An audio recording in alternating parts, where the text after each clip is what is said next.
Qasba police parotta കള്ളൻ ശിവകുമാറിനെ arrest ചെയ്തു.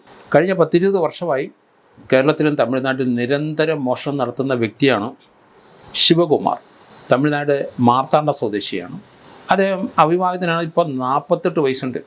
20 വർഷം ആയി നിരന്തരം മോഷണം തന്നെയാണ്. ഒരു സ്ഥലത്ത് സ്ഥിരമായിട്ട് നിൽക്കില്ല, കാരണം കുടുംബമൊന്നുമില്ലല്ലോ. എല്ലായിടത്തും കയറിയാൽ കിട്ടുന്ന പൈസ മോഷ്ടിച്ചുകൊണ്ട് പോകും. ഇപ്പോൾ പാലക്കാട് കസ്ബ പോലീസ് സ്റ്റേഷനിലെ അതിർത്തിയിൽ കഴിഞ്ഞ മെയ്യിൽ അവിടെ 21-ാം തീയതി അവിടെ ഒരു ഹോട്ടലിൻ്റെ പിന്നിൽ വാതിൽ അടിച്ച് പൊളിച്ച് അകത്ത് കയറിയിട്ട് 25,000 രൂപയും കിട്ടി.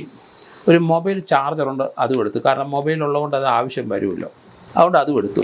അത് കഴിഞ്ഞപ്പോൾ നല്ല വിശപ്പ്. അവിടെ നോക്കിയപ്പം റെഫ്രിജറേറ്റർ തുറന്ന് നോക്കിയപ്പോൾ ചപ്പാത്തി ഇഷ്ടം പോലെ. ചപ്പാത്തി ഇല്ല, പൊറോട്ടയുണ്ട്. ചപ്പാത്തി ഉണ്ടെങ്കിലും പുള്ളി എടുക്കില്ല. പൊറോട്ടയാണ് ഏറ്റവും പുള്ളിക്ക് ഇഷ്ടമുള്ള സ്വാദേറിയ ഭക്ഷണം. എവിടെ പോയാലും പൊറോട്ട വാങ്ങിച്ച് കഴിക്കും.